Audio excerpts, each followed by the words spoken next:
सरिस को नाही, ऐसो ऐसा और कौन उतार होगा? ऐसा ऐसा किसका स्वभाव होता?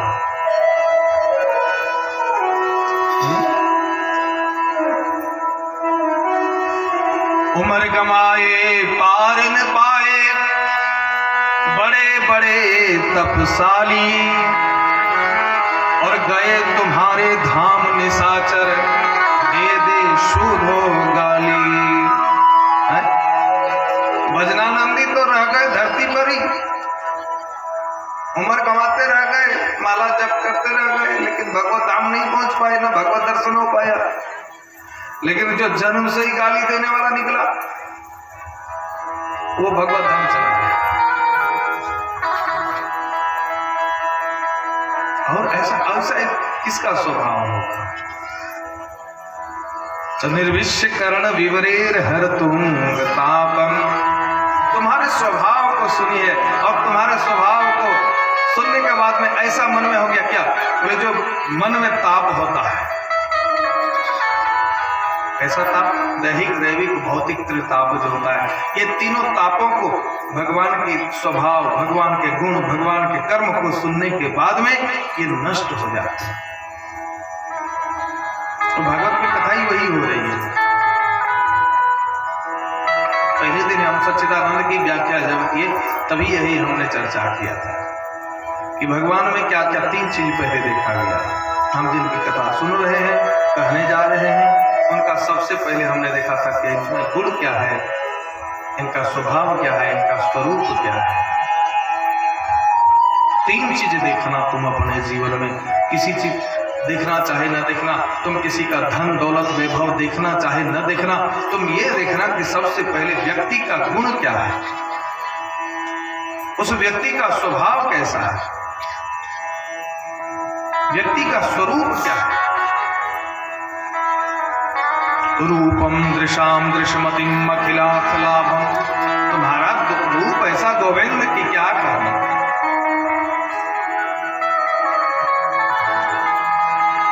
तेरे स्वरूप को जो एक बार दर्शन कर लेवे, वो तो बिना मोल के तुम्हारी दासी बन जाती है। तो तुम्हारे स्वरूप का भी उन्होंने वर्णन सुना है। आगे लिखा है कि गोविंद तुम्हारे इन सभी चीजों को सुन करके मैं तुम्हारी हो चुकी हूं।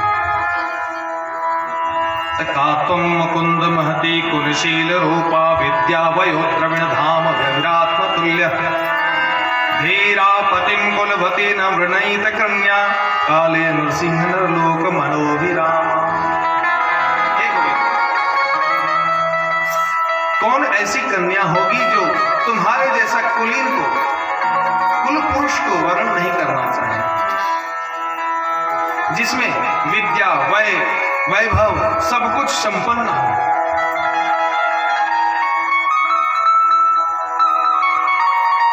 कई बार लोग मिस्टेक कर देते हैं,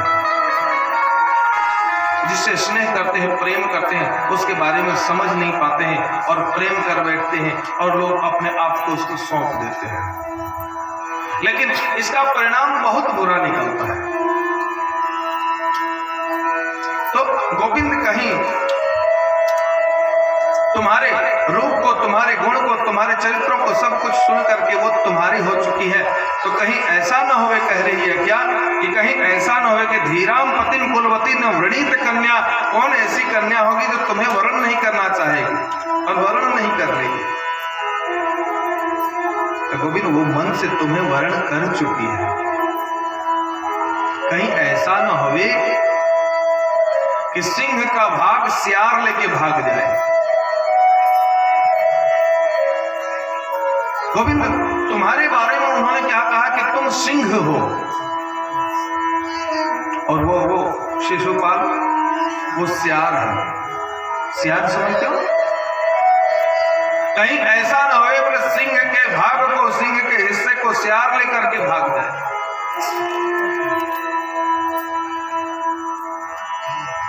भगवान सिंह है, पुरुष सिंह रोवीर भरस चले भय हरण। मानस में कहा भगवान सिंह है। तो कहीं ऐसा न होवे, इसीलिए उन्होंने बहुत कुछ लिखा। गोविंद, अगर तुम कहो कि तुम कहाँ मिलोगे, तुम तो राजा महाराजा की बेटी हो, तुम्हारे तो तमाम सुरक्षा में लगे होंगे, तुम्हारा भाई भी विरोध कर रहा है, तो कैसे तुमसे मिलूंगा। तो सुनिए, मैं एक बात बताता हूं। क्या उन्होंने लिखा कि अंतः पुरांतर चरिमर निहत्य बंधु। हमारे यहाँ का नियम है, हमारे कुल वंश परंपरा के नियम है। क्या बोले, विवाह से एक दिन पूर्व, विवाह से पूर्व कन्या जाती है कहाँ? बोले गिरजा पूजन के लिए, गौरी पूजन के लिए जाती है। गोविंद, इससे बढ़कर के और कोई समय नहीं होगा, इससे बढ़कर के और सुंदर ऐसा सो अवसर कहीं नहीं प्राप्त होगा। तो एक काम करो, क्या बोले, मैं गौरी पूजन के लिए, गिरजा पूजन के लिए जाऊंगी और तुम मुझे वहीं से मेरा हरण कर लेना। इस प्रकार से उन्होंने लिख करके भेजा है और बहुत सारी बातें लिखी है। अब जैसे ब्राह्मण देवता ने भगवान को यह संदेशा सुनाया है, गोविंद ने कहा कि क्या कहूं ब्राह्मण देवता, मैं तो चाह ही रहा था कि एक कदम वो बढ़े तो हमारी ओर। ऐसा नहीं है कि रुक्मणी ही मुझे चाह रही है, मैं भी रुक्मणी को चाहता हूं, लेकिन मैं एक बात तो देखूं, वो एक कदम मेरी ओर आगे बढ़े तो सही। कई बार होता है लोगों के मन में चाह सही होता है, लेकिन राह सही नहीं होता है। और याद रखिए, जब तक चाह केवल सही रहने से नहीं होगा, तुम्हारा राह भी सही होना चाहिए। जिसका राह गलत हो गया, उसका चाह फिर गलत हो जाता है। इसलिए अच्छी चाह तो अच्छी राह भी रखना होगा। अगर तुम्हें अच्छे डॉक्टर बनने हैं, अगर तुम्हें अच्छे शिक्षक बनने हैं, अगर तुम्हें अच्छा कोई व्यक्ति बनना है, जो भी चाह, तो तुमको अच्छा बन करके ही करना पड़ेगा। अगर तुम गलत राह चुन लोगे तो तुम्हारा चाह भी गलत हो जाएगा। इसलिए चाह से पहले राह को देखो। चाह भी अच्छी हो तो राह भी अच्छी हो।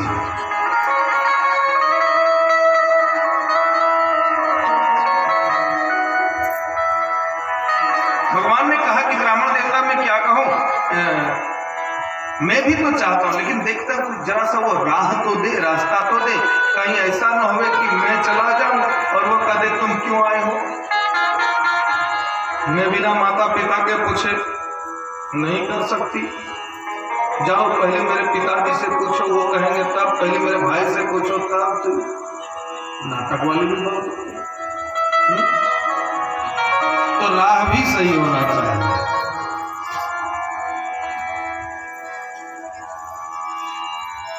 चलो, आज उन्होंने राह दिखा दिया और उसकी चाह भी सही है और राह भी सही है, तो अब मुझे विलंब नहीं करना चाहिए। तुरंत ब्राह्मण देवता ने दारुक को बुलाया। दारुक, रथ लेकर के आओ। आए, ब्राह्मण देवता को बिठाया, खुद बैठे, रात्रि में वहां से चल रही हुआ, घोड़ा उठाया, रथ चला।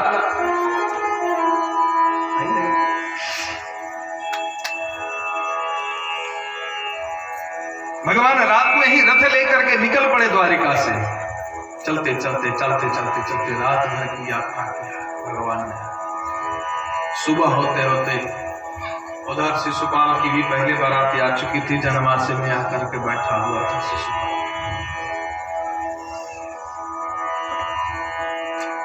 और इधर भगवान भी आए। कहते कि भगवान जब आ रहे थे उसी समय तिलक की सामग्री को लेकर के यहां से सभी सैनिक जा रहे थे जनवासे की ओर, जहां शिशुपाल बैठा हुआ था। अभी तिलक तुलक तो कुछ पड़ा नहीं था, तो विवाह कैसे हो जाए। मैं तिलक की तो प्रधानता है? तो कुछ सामग्री लेकर के आसन वासन रुपया द्रव्य जो भी था, वस्त्र आभूषण की सामग्री लेकर के सब सैनिक लोग निकल रहे थे। और उन्होंने देखा श्याम सुंदर को आते हुए, तो देख करके सब अचंभित हो गए, मोहित हो गए। वाह, क्या महाराज ने दुल्हा चुना है। इतना अद्भुत दुल्हा, वहां जाकर के क्या देना है, तिलक की सामग्री यही इनको रथ में दे। सब चले थे तिलक की सामग्री लेकर के शिशुपाल के लिए, और पड़ गया किसको, गोपाल को। जब पड़ गया गोपाल को तो विवाह किससे होगा जी, जिसके तिलक पड़ा तो उसी का विवाह होगा। भगवान ने कहा ये सब की कोई चीज की आवश्यकता नहीं है, छोटे छोटे, मैं तो महाराज से भेंट करने आ रहा हूँ। बोले नहीं, ये तो आप ही को देने के लिए जा रहा हूँ, आप इसको रखिए। भगवान के रथ में सब रख दिया। भगवान जाकर के राजा विश्वक से सीधे जाकर के मिले और उन्होंने कहा कि महाराज, हमने सुना कि आपके पुत्री का विवाह होने वाला है, और मैं इधर से निकल ही रहा था, सोचा कि आपसे मुलाकात करते हुए चलूं। तो ये सारे ये वस्त्र आभूषण ये सब हमें भेंट देने की क्या जरूरत थी। राजा भीष्मक ने कहा, हे भगवान, मैं तो भेजा था शिशुपाल के लिए, जब चढ़ गया गोपाल को तो अब क्या हो। भगवान ने भी बात छिपा ली। बोला कोई बात नहीं गोविंद, वो तो तुम्हारे स्वागत में था। भगवान ने कहा इन सभी चीजों की कोई आवश्यकता नहीं थी। फिर मिले और बड़े प्रेम से तुरंत कहा भगवान ने कि देखिए महाराज, मेरे पास ज्यादा समय नहीं है, और तुम्हारी बेटी कहाँ है, रुक्मिणी बहुत याद करती है, मैंने सुना है वो। बोले हाँ, वो तो कन्हैया तुम्हें तो खूब याद करती रहती है वो दिन रात। अभी देखो ना, अभी तुरंत गिरजा पूजन के लिए गई है। बोले अच्छा ठीक है, मैं उनसे वहीं भेंट करते हुए निकल लूंगा। और भगवान फिर अपने तुरंत रथ पर चढ़े, और जहाँ गिरजा पूजन के लिए मैया रुक्मिणी गई थी, वहां धीरे धीरे अपने रथ को लेकर के पहुंचे। जिस वाटिका में गौरी की पूजा कर रहे थे, गौरी पूजा की बड़े अनुनय विनय के साथ में, लेकिन प्रतीक्षा की घड़ी होती है ना, बड़ा समय से करता है, बार बार मन में सोच रहे हैं। लेकिन उसके पहले आइए एक रुक्मिणी विवाह की, रुक्मिणी श्रृंगार की मंगल गीत का हम सभी लोग श्रवण करें। श्री रुक्मिणी महारानी कह रही है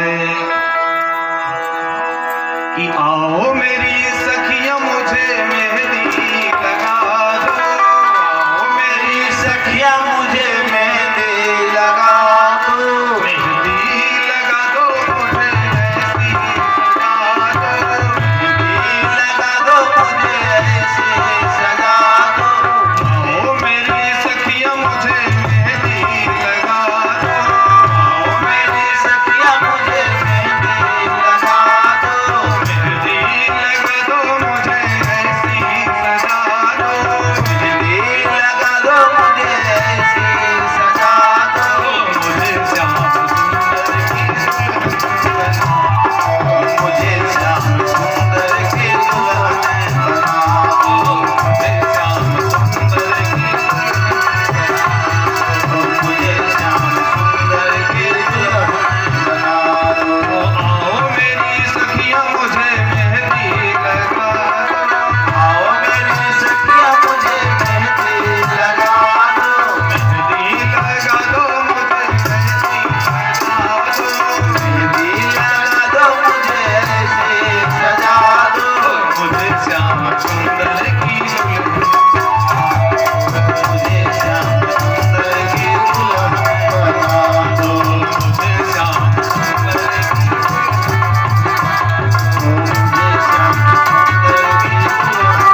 के गिरजा पूजन की है और वो गिरजा जी से आशीर्वाद मिला है। मन जाहिरा से मिलई सोवर, सहज सुंदर सांवरो, करुणा निधान सुजान शील, स्नेह जानत राम। ए भांति गौरी अशीष सुनिय, सहित हिय हर्षित श्री भवानी खोज, पुनि पुनि उदित तुलसी भवानी खोज, पुनि पुनि उदित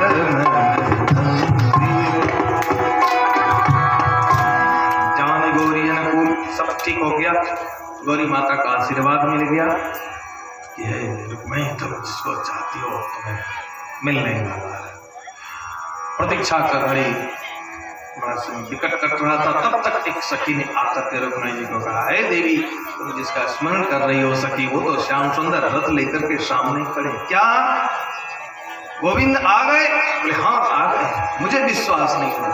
तुरंत रुक्मिणी महारानी पूजा की थाली लेकर के बाहर आई है, श्याम सुंदर का दर्शन पाया है, अद्भुत आनंद में भर आई, श्याम सुंदर का आरती किया।